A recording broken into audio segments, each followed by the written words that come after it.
ಅವರಿಗೆ ಒಂದು ವಿಷಯ ಹೇಳಿದರೆ ಸಾಕು, ಸರ್ ಹೀಗೆ ಆಗಬೇಕಂತೇಳಿ. ಅದು ನಾವು ಹೇಳ್ತೇವಲ್ಲ, ಬೆರಳಿನಲ್ಲಿ ಕೈ ಬೆರಳಿನಲ್ಲಿ ತೋರಿಸಿದ್ದನ್ನು ಅವರು ಅಷ್ಟು ಚೆನ್ನಾಗಿ ಮಾಡಿಕೊಡ್ತಾರೆ. ಈ ಸಮಯದಲ್ಲಿ ಅವರಿಗೆ ಕೂಡ ನಾನು ತುಂಬು ಹೃದಯದ ಅಭಿನಂದನೆಗಳನ್ನು ಕೊಡುತ್ತೇನೆ. ಖಂಡಿತವಾಗಿಯೂ ನಾನು ಇಷ್ಟೇ ಹೇಳುವುದು, ಈ ಮಾಧ್ಯಮದ ಮುಖಾಂತರ ನಾವು ಇಲ್ಲಿ ಪ್ರಾರಂಭಿಸಿದಂತಹ ಶಿವಾಸ್ ಇಂಟರ್ನ್ಯಾಷನಲ್ ಡಿಪ್ಲೊಮೊ ಕಾಲೇಜ್ ಏನುಂಟ, ನಮ್ಮ ಊರಿನವರು ಇದಕ್ಕೆ ಯಾವುದೇ ಜಾತಿ ಮತ ಭೇದವಿಲ್ಲದೆ ನೀವು ಬಂದು ಸೇರಿ ಅದರಲ್ಲಿ ಕಲಿತು ಮುಂದೆ ದೊಡ್ಡವರಾಗಿ ಜೀವನದಲ್ಲಿ ಉತ್ತಮವಾದಂತಹ ಒಂದು ದಾರಿಯನ್ನು, ನಿಮಗೆ ಜೀವನದಲ್ಲಿ ಉತ್ತಮ ದಾರಿಯನ್ನು ಕಲಿಸುವರೆ ಇದು ಖಂಡಿತವಾಗಿ ಸಹಾಯಕ ಆಗ್ಬೋದು. ಇದು 1 ವರ್ಷದಲ್ಲಿ ಸಿಗುವಂಥ ಡಿಪ್ಲೊಮೊ, ಇದು ಇಂಟರ್ನ್ಯಾಷನಲ್ ಸರ್ಟಿಫಿಕೇಟ್. ನಮಗೆ ಇಲ್ಲಿ ಕಲಿತವರು ನಮ್ಮ ಇಡೀ ವಿಶ್ವದಲ್ಲಿ ಎಲ್ಲಿ ಹೋದರೂ ಕೂಡ ಅಥವಾ ನಮ್ಮ ಸೌಂದರ್ಯಕ್ಕೆ ಖಂಡಿತವಾಗಿಯೂ ಅವರಿಗಲ್ಲಿ ಕೆಲಸ ಸಿಗ್ತದೆ. ಮನುಷ್ಯನಿಗೆ ಕಾಲಿನ ಉಗುರಿನಿಂದ ಹಿಡಿದು ತಲೆ ಕೂದಲಿನವರೆಗೆ, ಅಂದರೆ ಕಾಲಿನಿಂದ ಹಿಡಿದು ತಲೆಯ ತನಕ ಸೌಂದರ್ಯ ಪ್ರಜ್ಞೆ ಖಂಡಿತವಾಗಿ ಉಂಟು. ಆ ಸೌಂದರ್ಯ ಪ್ರಜ್ಞೆ ಈಗ ಮತ್ತಷ್ಟು ಬೆಳೆದಿದೆ. ಅದನ್ನು ಇನ್ನು ಮುಂದೆ ಕೊಂಡು ಹೋಗುವಂಥ, ಅದಕ್ಕೆ ಬೇಕಾದಂಥ ಆಯಾಮಗಳನ್ನು ಕೊಡುವಂಥ ರೀತಿಯಲ್ಲಿ ಈ ಕಾಲೇಜನ್ನು ನಾವು ಇಲ್ಲಿ ಉದ್ಘಾಟಿಸಲಿದ್ದೇವೆ. ಇದರಿಂದ ತಾವೆಲ್ಲರೂ ಇಲ್ಲಿಯ ಲೋಕಲ್ ಪ್ರಯೋಜನ ಪಟ್ಟು ತಮ್ಮ ಜೀವನಕ್ಕೆ ಒಂದು ಉತ್ತಮ ಅವಕಾಶವನ್ನು ಕಲ್ಪಿಸಬೇಕು. ಮತ್ತು ಅದೇ ರೀತಿಯಲ್ಲಿ ಶಿವರಾಮನವರು ಬಹಳಷ್ಟು ಪ್ರಾಡಕ್ಟ್ಗಳಿವೆ. ಈಗ ನಾವೆಲ್ಲ ಕೇಳಿದ್ದೇವೆ, ಒಂದು ಅಮೆಝಾನ್ ಇರ್ಬೋದು ಅಥವಾ ಯಾವುದೇ ಕೂಡ ಕಂಪ್ನಿ ಅದರ ಹೆಸರಿನಲ್ಲಿ ನಡೀತದೆ. ಹಾಗೆ ಈಗ ನಾವು ಶಿವಾಸ್ ಕೂಡ ಒಂದು ಬ್ರ್ಯಾಂಡ್ ಆಗಿದೆ. ಶಿವಾಸ್ ಅಂತ ಹೇಳಿದ ಕೂಡಲೇ ಎಲ್ಲರಿಗೂ ಅಂತ ಹೇಳುವಂಥ ಒಂದು ಉದ್ಗಾರ ಬರ್ತದೆ. ಅಂತ ಒಂದು ಶಿವಾಸ್ ಬ್ರ್ಯಾಂಡ್ ಕ್ರಿಯೇಟ್ ಆಗಿದೆ. ತಾವೆಲ್ಲರೂ ಇದರ ಉಪಯೋಗವನ್ನು ಪಡೆಯಬೇಕು. ನಮ್ಮ ದಕ್ಷಿಣ ಕನ್ನಡ ಜಿಲ್ಲೆಯ ಎಲ್ಲ ಜನರಿಗೂ ಕೂಡ ಅದರ ಒಂದು ಸೇವೆಯ ಇದು ಸಿಗುವಂತಾಗಬೇಕು ಅಂತ ಹೇಳುವ ದೃಷ್ಟಿಯಲ್ಲಿ ನಾವಿಲ್ಲಿ ಕಾಲೇಜನ್ನು ಪ್ರಾರಂಭ ಮಾಡ್ತಿದ್ದೇವೆ. ಎಲ್ಲರಿಗೂ ಕೂಡ ಯಾವುದೇ ಜಾತಿ ಮತ ಭೇದವಿಲ್ಲದೆ ಅಡ್ಮಿಷನ್ ನಾವು ತೆಗೊಳ್ತೇವೆ. 1 ವರ್ಷದಲ್ಲಿ ಸರ್ಟಿಫಿಕೇಟ್ ಕೊಡ್ತೇವೆ, ಡಿಪ್ಲೊಮೊ ಕೊಡ್ತೇವೆ. ಯಾರು ಕೂಡ ಬಂದು ಪಾಪದವರಿದ್ರು ಕೂಡ ಅದರಲ್ಲಿ ಏನು ಕನ್ಸೆಷನ್ ಉಂಟು ಅದನ್ನು ಕೂಡ ನಾವು ಮಾಡುವ. ಅದರಲ್ಲಿ ಕೂಡ ಭಂಡಾರಿ ಜಾತಿಯ ಮಕ್ಕಳು ಬಂದರೆ ಖಂಡಿತವಾಗಿ ಅವರಿಗೆ ಕೂಡ ನಾವು ಉತ್ತಮವಾದಂಥ ಸೌಲಭ್ಯಗಳನ್ನು ನೀಡುವ ಅಂತ ಹೇಳ್ತಾ ತಮಗೆಲ್ಲರಿಗೆ ಮತ್ತೊಮ್ಮೆ ತಮ್ಮ ಈ ವಾರ್ತಾ ಚಾನೆಲ್ನ ಮುಖಾಂತರ ಈ ವಿಷಯ ಎಲ್ಲ ನಮ್ಮ ತುಳುನಾಡಿನಲ್ಲಿ ಪರಿಸರಿಸಲಿ ಮತ್ತು ಎಲ್ಲರಿಗೆ ಇದರ ಉಪಯೋಗವಾಗಲಿ ಅಂತ ಹೇಳ್ತಾ ಮಗದೊಮ್ಮೆ ನಮ್ಮ ವ್ಯವಸ್ಥಾಪಕಿಯಾದಂಥ ಇವರಿಗೂ, ನಮ್ಮ ಸಿ ಎ ಅವರಿಗೂ, ನಮ್ಮ ಇದರ ಓನರ್ ಆದಂಥ ಶಿವರಾಮ್ ಭಂಡಾರಿ ಅವರು ಇಲ್ಲಿ ದಕ್ಷಿಣ ಕನ್ನಡ ಜಿಲ್ಲೆಯಲ್ಲಿ ಇದನ್ನು ಮಾಡಿದ್ದಕ್ಕಾಗಿ ಮಗದೊಮ್ಮೆ ನಿಮಗೆಲ್ಲರಿಗೂ ನನ್ನ ಥ್ಯಾಂಕ್ಸ್ ಹೇಳ್ತಾ. ಕೆಲವು ಫ್ಯಾಮಿಲಿ ಅಂದರೆ ದೊಡ್ಡ ದೊಡ್ಡ ಫ್ಯಾಮಿಲಿ ಒಂದೊಂದು ಮನೆಯಲ್ಲಿ ಅಂದರೆ 5-6 ಬೆಡ್ರೂಮ್ ಇರ್ತದೆ. ನನಗೆ 6 ಬಾಟ್ಲಿ ಕೊಡು ಅಂದರೆ ನಾವು ಒಂದು ಸಲ ಯೂಸ್ ಮಾಡಿ ಇನ್ನು ಮತ್ತೆ ಬಂದವರು 6 ಬಾಟ್ಲಿ ತೊಗೊಂಡು ಉಂಟು, 4 ಬಾಟ್ಲಿ ತೊಗೊಂಡು ಹೋಗೋದು ಉಂಟು. ಅಂದರೆ ಅಷ್ಟು ಒಳ್ಳೆಯದಾಗ್ತದೆ. ಮತ್ತು ನಮ್ಮ ಸ್ಕಿನ್ ಪ್ರಾಡಕ್ಟ್ ಸಹ ಇದು ಡಾರ್ಕ್ ಸರ್ಕಲ್ ಎಲ್ಲ ಇರ್ತಲ್ಲ, ಅದನ್ನು ಸಹ ಕಂಟಿನ್ಯೂ ಆಗಿ ರೆಗ್ಯುಲರ್ ಮಾಡಿದರೆ ಅದು ಸಹ ಕಮ್ಮಿ ಆಗ್ತದೆ, ಕ್ರಮೇಣ ಹೋಗ್ತದೆ. ಇದೆಲ್ಲ ನಮ್ಮ ಕಸ್ಟಮರ್ದೇ ಫೀಡ್ಬ್ಯಾಕ್, ಅವರಿಗೆ ತುಂಬ ಇಷ್ಟ ಆಗಿದೆ. ಹಾಗೆ ನಾವು ಒಳ್ಳೆ ನ್ಯಾಚುರಲಿ ಪ್ರಾಡಕ್ಟ್ ಮಾಡಿದ್ದೇವೆ. ಅಂದರೆ ಎಲ್ಲ ಥರದಲ್ಲೂ ಅವರಿಗೆ ಪ್ರಯೋಜನ ಆಗಬೇಕಂತೇಳಿ ಹಾಗೆ ನಾವು ಪ್ರಾಡಕ್ಟನ್ನು ಮಾಡಿದ್ದೇವೆ. ಇದರಲ್ಲಿ ಕೆಮಿಕಲ್ ಇಲ್ಲ. ಇದರ ಇನ್ಗ್ರೀಡಿಯೆಂಟ್ 3 ಇನ್ಗ್ರೀಡಿಯೆಂಟ್ ಹೊರ ದೇಶದ್ದು ಇನ್ಗ್ರೀಡಿಯೆಂಟ್ ಅದು. ನಿಮ್ಗೆ ಅದು ಡಬ್ಬೆಯಲ್ಲಿ ಬರೆದಿದೆ ಎಲ್ಲ ನ್ಯಾಚುರಲ್. ಕಾಲೇಜ್ ಆಗಸ್ಟ್ 1st ವೀಕಲ್ಲಿ ಸ್ಟಾರ್ಟ್ ಆಗ್ತದೆ. ನಮಗೆ ಈಗ ಅಫಿಲಿಯೇಷನ್ ಈಗಷ್ಟೇ ಸಿಕ್ಕಿದಷ್ಟೇ. ಮ್ಯಾಂಗ್ಳೂರ್ ಯೂನಿವರ್ಸಿಟಿ ಇನ್ನೂ ನಮಗೆ ಫೀಸ್ ಸ್ಟ್ರಕ್ಚರ್ ಕೊಡಬೇಕು. ನಮಗೆ ಮ್ಯಾಂಗ್ಳೂರ್ ಯೂನಿವರ್ಸಿಟಿ ಅಂಡರ್ ಬರುವ ಕಾರಣ ನಾವು ಅವರ ಲೆಟರ್ಗೋಸ್ಕರ ಕಾಯ್ತಾ ಇದ್ದೀವಿ. ಸೆಲೆಬ್ರಿಟಿ ದೇವರದಿಂದ ತುಂಬ ಜನ, ನಮ್ಮ ಅಮಿತಾಬ್ ಬಚ್ಚನ್ ನಿಮಗೆಲ್ಲ ಗೊತ್ತು, ಇದನ್ನು ನಾನು ಹೇಳಿದೆ. ಬಾಲಸಾಬ್ ಠಾಕ್ರೆ ಅವರ ಫ್ಯಾಮಿಲಿ, ಅಮೃತ ಫಡ್ನವೀಸ್ ಮತ್ತು ಗವರ್ನರ್ ಸುರೇಶ್ ಹೇಳಿದೆ, ಸಿ ಎಮ್ ಮಗ ಪೋತ ಅಂದರೆ ಎಲ್ಲ ಫ್ಯಾಮಿಲಿ.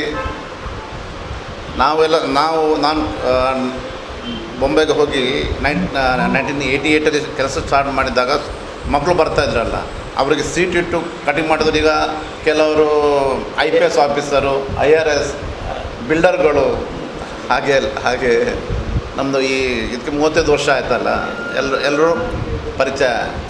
ಆದರೆ ನಮ್ಮ ಕೆಲಸ ಆಯಿತು, ನಾವಾಯಿತು. ಬೆಳಗ್ಗೆ 7 ಗಂಟೆಗೂ ಅವ್ರ ಮನೆಗೆ ಹೋಗಿ ಮಾಡ್ತೇವೆ, ರಾತ್ರಿ 11 ಗಂಟೆಗೆ ಕರೆದ್ರೂ ನಾವು ಹೋಗಿ ಮಾಡ್ತೇವೆ. ಇದರಲ್ಲಿ ಅಂದರೆ ತುಂಬ ಹಾರ್ಡ್ ವರ್ಕ್ ಮಾಡಬೇಕು, ಹಾರ್ಡ್ ವರ್ಕೇ ನಮ್ಮನ್ನು ಮುಂದೆ ತೊಗೊಂಡು ಹೋಗ್ಬೋದು. ಈಗ ಒಂದು ಹೊಸದಾದಂಥ ಇದು ಪ್ರಾರಂಭ ಮಾಡಿದ್ದಾರೆ ಶಿವಾಸ್ ಸಲ್ಯೂಟ್ ಅಂತೇಳಿ. ಅದರಲ್ಲೆಲ್ಲ ಮಿಲಿಟರಿ ಸಿಸ್ಟಮ್, ಅದು ನೋಡಿದರೆ ಒಂದು ನಮಗೆ ಇದೆ ಎಲ್ಲ ಕಲರ್ಸ್ ಕೂಡ, ಡ್ರೆಸ್ ಕೂಡ ಮಿಲಿಟರಿ ಅವ್ರದ್ದು, ಹೆಲ್ಮೆಟ್ ಆಗಿದ್ದು, ಶೂಟ್ ಗನ್, ಅವರದ್ದು ಬುಲೆಟ್, ಅವರದ್ದು ಜೀಪ್ ಎಲ್ಲ ಅಂಗಡಿ ಎದುರಿಗೆ ನಿಲ್ಲಿಸಿದ್ದಾರೆ. ಎಲ್ಲ ಭಾಳಷ್ಟು ಈಗ 3 ಸೆಲೂನ್ ಆಯ್ತಲ್ಲ ನಮ್ಮದು ಶಿವ ಸೆಲೂನ್, 3 ಸೆಲೂನ್ ಆಗಿದೆ.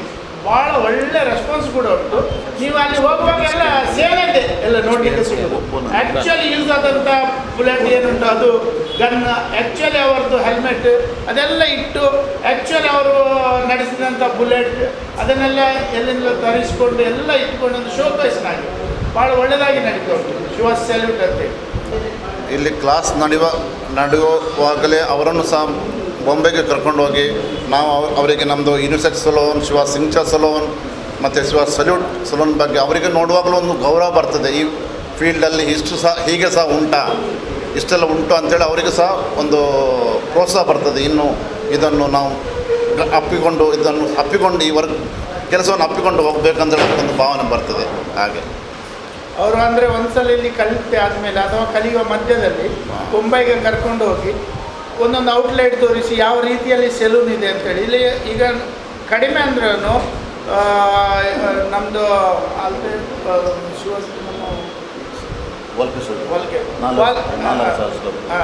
ಈಗ ವಾಲ್ಕೇಶ್ವರದಲ್ಲಿ ಒಂದು ಯಾವುದು ನಮ್ಮದು ಶೋರೂಮ್ ಉಂಟು, ಅದು 4,500 ಸ್ಕ್ವೇರ್ ಫೀಟ್ ಉಂಟು.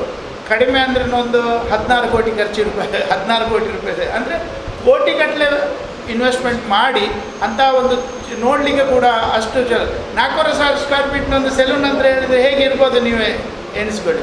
ಅದನ್ನೆಲ್ಲ ಇವರಿಗೆ ತೋರಿಸಿದಾಗ ಕಲಿಯುವವರಿಗೆ ಹುಮ್ಮಸ್ಸು ಬರ್ತದೆ, ಓ ಇಷ್ಟು ದೊಡ್ಡ ಉದ್ಯಮ ಇದು, ಇದರಲ್ಲಿ ಎಷ್ಟು ಮೇಲೂ ಹೋಗ್ಬೋದು ಅಂತೇಳಿ. ಬಿಟ್ಟೆ ಈ ವೃತ್ತಿಯಲ್ಲಿ ಇದು ನೀವು ಸಾಮಾನ್ಯವಾಗಿ ಕ್ಷೌರಿಕ ವೃತ್ತಿ ಅಂತ ಅಂದ್ಕೊಂಡಿರ್ತೀವಿ ನಾವು ಸಾಮಾನ್ಯವಾಗಿ ಬರೋರೆಲ್ಲ. ಬಟ್ ಈ ಕ್ಷೌರಿಕ ವೃತ್ತಿಯಲ್ಲಿ ಅದನ್ನು ಮಾಡ್ತಾ ಅನೇಕ ಅದನ್ನು ನೈಪುಣ್ಯತೆ ಕಲಿತು ಅದರಲ್ಲಿ ಬೇರೆ ಬೇರೆ ರೀತಿಯ ಇದನ್ನು ಆಯಾಮಗಳನ್ನು ಮಾಡ್ತಾ ಅದಕ್ಕೋಸ್ಕರ ಇವರಿಗೆ ಡಾಕ್ಟರೇಟ್ ಸಿಕ್ಕಂಥ ಫಸ್ಟ್ ವ್ಯಕ್ತಿ ನಮ್ಮ ಸಮಾಜದಿಂದ ಇವರು. ಈ ವೃತ್ತಿಗೆ ಈ ಭಂಡಾರಿ ವೃತ್ತಿಗೆ ಸಿಕ್ಕಂಥ ಬಹುದೊಡ್ಡ ಗೌರವ ಅಂತ ಡಾಕ್ಟರೇಟ್ ಪ್ರಶಸ್ತಿ. ಆಮೇಲೆ ಭಾಳಷ್ಟು ಮ್ಯಾಗಝಿನ್ ಎಲ್ಲ ಮಾಧ್ಯಮ ಮಿತ್ರರು, ನೀವು ಇಲ್ಲಿ ಮಾತ್ರ ಅಲ್ಲ ದೇಶದಂತೆ ಎಲ್ಲ ಮಿತ್ರರು ಎಲ್ಲ ದೊಡ್ಡ ದೊಡ್ಡ ಚಾನಲ್ಗಳಲ್ಲೂ ಕೂಡ ಇವ್ರದ್ದು ಭಾಳಷ್ಟು ಎಂಟ್ರಿ ಆಗಿದೆ. ಇವರ ಜೀವನ ಕಥೆಗಳು ಬಂದಿದೆ. ಈಗಾಗಲೇ ನಿಮಗೆ ಕೊಟ್ಟಂಥ ಪುಸ್ತಕ ಕೂಡ ಇವರ ಜೀವನದ ಬಗ್ಗೆ ಬರೆದಂಥ ಒಂದು ಪುಸ್ತಕ ಕೂಡ ಇದೆ. ಅದು ಬೇರೆ ಓದೋರು ಒಂದು ಸ್ಫೂರ್ತಿಯಾಗಲಿ ಅನ್ನೋ ದೃಷ್ಟಿಕೋನದಲ್ಲಿ ಮೊಟ್ಟ ಮೊದಲಿಗೆ ನಮ್ಮ ಉದ್ದೇಶ ಅಂತ ಹೇಳಿದ್ರೆ ಭಂಡಾರಿಗಳು ನಮ್ಮಲ್ಲಿ ಇರೋದ್ರಿಂದ ಕಾಲೇಜ್ ಇಲ್ಲಿ ಪ್ರಾರಂಭ ಯಾಕೆ ಅಂತ ಅನ್ನೋ ಪ್ರಶ್ನೆಗೆ ನಮ್ಮ ಮಕ್ಕಳಿಗೆ ಇಲ್ಲಿ ಅಂತ ಇಲ್ಲುವಂಥ ಮಕ್ಕಳಿಗೆ ನಿಮ್ಗೆ ಗೊತ್ತಿದೆ, ಭಂಡಾರಿಗಳು ಇವತ್ತು ಎಲ್ಲ ಸೆಲೆಬ್ರಿಗೆ ಹೋದರೆ ಬೇರೆ ರಾಜ್ಯದ ಕೆಲಸಗಾರರು ಸಿಗ್ತಾರೆ ಹೊರತು ನಮ್ಮವ್ರು ಭಾಳ ಕಮ್ಮಿ ಆಗಿದ್ದಾರೆ. ಒಂದು ಪ್ರೊಸೆಸ್ ಇದರಲ್ಲೂ ಇದೆ. ಈ ಉದ್ಯಮ ಮಾಡಿದರೂ ಕೂಡ ನಾವು ಬದುಕ್ಬೋದು, ಒಳ್ಳೆ ರೀತಿಯಲ್ಲಿ ಬದುಕ್ಬೋದು ಅನ್ನೋ ಉದ್ದೇಶ ಇಟ್ಕೊಂಡು ನಮ್ಮ ಮಕ್ಕಳು ಕಲೀಲಿ, ನಮ್ಮವರು ಮುಂದೆ ಬರಲಿ, ಇಲ್ಲಿ ಬರುವಂಥ ಪ್ರತಿಯೊಬ್ಬರು ನಮ್ಮ ಥರನೇ ಆಗಲಿ ಅನ್ನೋ ಒಂದು ಭಾವನೆ ಕಾಲೇಜು. ಅದಕ್ಕಿಂತ ಎಲ್ಲಕ್ಕಿಂತ ಮುಖ್ಯ ಉದ್ದೇಶ ಅಂತ ಹೇಳಿದರೆ ಯೂನಿವರ್ಸಿಟಿಯಿಂದ ನಮಗೆ ಅಫಿಲಿಯೇಟ್ ಸಿಕ್ಕಿರುವಂಥದ್ದು. ಅಂದರೆ ಇಷ್ಟುವರೆಗೆ ನಮ್ಮಲ್ಲಿ ಕೆಲಸ ಕಲಿಸುವಂಥದ್ದು ಮಾಡ್ತಾ ಇದ್ದೀವಿ. ನಮ್ಮಲ್ಲಿ 2 ಅಕಾಡೆಮಿ ಇದೆ ಬಾಂಬೆಯಲ್ಲಿ. ಆದರೂ ಕೂಡ ಯೂನಿವರ್ಸಿಟಿ ಮುಖಾಂತರ, ಯಾಕೆಂದರೆ ಆ ಸರ್ಟಿಫಿಕೇಟ್ಗೆ ಇಡೀ ವರ್ಲ್ಡ್ ವೈಡ್ ವ್ಯಾಲ್ಯೂ ಇದೆ. ಇಲ್ಲಾಂದರೆ ಸರ್ಟಿಫಿಕೇಟ್ ಬೇರೆ ಎಲ್ಲ ಕೊಡ್ತಾರೆ, ಅದಕ್ಕೆ ವ್ಯಾಲ್ಯೂ ಇರಲ್ಲ. ಈ ಅಂಗಡಿಯಿಂದ ಇನ್ನೊಂದು ಅಂಗಡಿಗೆ ಹೋಗ್ಬೋದು ಬಿಟ್ಟರೆ ನೀವು ದೇಶ ಹತ್ರ ಹೋದಾಗ ಬೇರೆ ದೇಶ ಹತ್ರ ಹೋದಾಗ ಅದಕ್ಕೆ ವ್ಯಾಲ್ಯೂ ಇರೋದಿಲ್ಲ. ಬಟ್ ಇಲ್ಲಿ ಮಂಗಳೂರು ಯೂನಿವರ್ಸಿಟಿಯಿಂದ ನಮಗೆ ಸರ್ಟಿಫಿಕೇಟ್ ಕೊಟ್ಟಾಗ ಪ್ರತಿಯೊಂದು ವ್ಯಾಲ್ಯೂ ಇದೆ. ಬಟ್ ಇಲ್ಲಿ ಫುಲ್ಲು ಜಾಬ್ ಆಪರ್ಚುನಿಟಿ. ಇಲ್ಲಿ ಸೇರಿದಂಥ ಒಬ್ಬ ವಿದ್ಯಾರ್ಥಿಗೆ ಅವರ ಜೀವನ ಮಟ್ಟ ಸುಧಾರಿಸೋ ಮಾತ್ರ ಅಲ್ಲ, ಅವರು ಸೆಲೂನ್ ಮಾಡೋದಾಗಲಿ ಅಥವಾ ಸೆಲೂನ್ ಕೆಲಸ ಮಾಡೋದಾಗಲಿ ಅಥವಾ ಹೊರಗಡೆ ಹೋಗಬೇಕು ಅನ್ನೋ ಇಚ್ಛೆ ಇದ್ದರೆ ಅಲ್ಲಿ ಕಲಿಸುವಂಥದ್ದಾಗಲಿ ಪ್ರತಿಯೊಂದನ್ನು ಮಾಡಬೇಕು ಅನ್ನೋ ಒಂದು ಇಚ್ಛೆ ಇಟ್ಕೊಂಡು, ಯಾಕೆಂದರೆ ಅದರಲ್ಲೇ ಅವರು ಪಳಗಿರೋದ್ರಿಂದ ಅವರ ಪೂರ ಜೀವನ ಅದರಲ್ಲಿ ಆಗಿರೋದ್ರಿಂದ ಮತ್ತು ಅವರೊಬ್ಬರು ನಿದರ್ಶನ ಆಗಿದ್ದಾರೆ ನಮಗೆ. ಅವರು ಹೇಗೆ ನಾನು ನಿಮಗೆ ಏನು ಮಾಡಿದ್ರೆ ಏನಾಗ್ತೀನಿ ಅಂತ ಅವ್ರ ನಿದರ್ಶನ ಇರೋದ್ರಿಂದ ಖಂಡಿತ ಒಂದು ಸ್ಫೂರ್ತಿ ಆಗಲಿಕ್ಕಿದೆ.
ನಾವು ಆರಂಭಿಸಿದೆವು. ಆದರೆ ಈ ಒಂದು ಪತ್ರಕರ್ತರ ಸಂಘದ ಈ ಕಟ್ಟಡದ ಒಂದು ಅಧಿಕೃತ ಉದ್ಘಾಟನೆ ಮಾಡಬೇಕು ಅಂತೇಳಿ ಭಾಳಷ್ಟು ದಿನದಿಂದ ನಾವು ಕನಸುಗಳನ್ನು ಹೊತ್ತಿದ್ದೇವೆ, ಬಟ್ ಸಾಧ್ಯತೆ ಆಗ್ತಾ ಇಲ್ಲ. ಯಾಕೆ ಹೇಳಿದರೆ ಇಲ್ಲಿಯ ಶಾಸಕರು, ಈಗಿನ ಸ್ಪೀಕರ್ ಅವರು ಅವರ ಶಾಸಕರ ಭವನದ ಮೇಲೆ ನಮಗೆ ಅವಕಾಶಗಳನ್ನು ಕೊಟ್ಬಿಟ್ಟು ಒಂದು ನಯಾ ಪೈಸೆಯ ಖರ್ಚು ನಮಗೆ ಆಗಲಿಲ್ಲ ಆ ವಿಷಯಕ್ಕೆ. ಆದರೆ ಇದರ ಇಂಟೀರಿಯರ್ ಮಾತ್ರ ನಮ್ಮ ಕೈಯಿಂದ ಆಗಬೇಕು ಅಂತ ಅವ್ರು ಹೇಳಿದರು. ಅವರು ಹೇಳಿದ್ದಲ್ಲ, ಅದು ನಾವು ಮಾಡಲೇಬೇಕಿತ್ತು. ಆದರೆ ಮುಂದುವರಿಕೆ ಮಾಡ್ತಾ ಏನಾದರೂ ಒಂದು ಒಳ್ಳೆ ರೀತಿಯ ಕಾರ್ಯಕ್ರಮವನ್ನು ಮಾಡಬೇಕು ಮತ್ತು ಗ್ರಾಮೀಣವಾಗಿ ಜನರನ್ನು ಜೋಡಿಸ್ಕೊಳ್ಬೇಕು, ಬೇರೆ ಬೇರೆ ಸಂಘ ಸಂಸ್ಥೆಗಳ ಜೊತೆಗೂಡಿ ಈ ಒಂದು ಪತ್ರಕರ್ತರ ಸಂಘವನ್ನು, ಪ್ರೆಸ್ ಕ್ಲಬ್ಬನ್ನು ಮುಂದುವರಿಸಬೇಕು ಅನ್ನೋ ಒಂದು ಕನಸಿಂದ ನಾವು ಆಗಸ್ಟ್ 28ನೇ ತಾರೀಕಿಗೆ ಈ ಒಂದು 27ನೇ ತಾರೀಕಿಗೆ ಈ ಸಂಸ್ಥೆಯನ್ನು ಒಂದು ಅಧಿಕೃತವಾಗಿ ಉದ್ಘಾಟಿಸಿ ಒಂದು 4-5 ಜನರಿಗೆ ಒಂದು ಸನ್ಮಾನಗಳನ್ನು ಮಾಡಿ ಒಂದು ಒಳ್ಳೆಯ ರೀತಿಯ ಕಾರ್ಯಕ್ರಮವನ್ನು ಮಾಡಬೇಕು ಅಂತೇಳಿ ಕನಸುಗಳನ್ನು ಹೊತ್ತಿಕೊಂಡಿದ್ದೇವೆ. ಸ್ವಲ್ಪ ಮಳೆ ಬಿಟ್ಟಿರ್ಬೋದು ಅಂತೇಳಿ ಒಂದು ಹಾಲಲ್ಲಿ ಕಾರ್ಯಕ್ರಮ ಮತ್ತು ಇಲ್ಲೊಂದು ಚಿಕ್ಕ ಉದ್ಘಾಟನಾ ಕಾರ್ಯಕ್ರಮ, ಅದರಲ್ಲಿ ನಮ್ಮ ಸದಾಶಿವ ಶೆಟ್ಟಿ ಕೂಳೂರವರನ್ನು ಗೌರವಿಸಿ, ಅವರು ಕನ್ಯಾನವರನ್ನು ಗೌರವಿಸಿ ಆಮೇಲೆ ಕಾರ್ಯಕ್ರಮಗಳಿಗೆ ನಿಮ್ಮನ್ನೆಲ್ಲ ಅತಿಥಿ ಮಾಡಬೇಕು ಅನ್ನೋ ಕನಸು ನಮಗಿದೆ. ಅದಕ್ಕೆ ಕೂಡ ತಮ್ಮ ಸಹಕಾರ ಬೇಕು ಅಂತೇಳಿ ಅಧ್ಯಕ್ಷರು ಏನೋ ಒಂದು ಮನವಿಯನ್ನೆಲ್ಲ ಮಾಡಿದ್ದಾರೆ.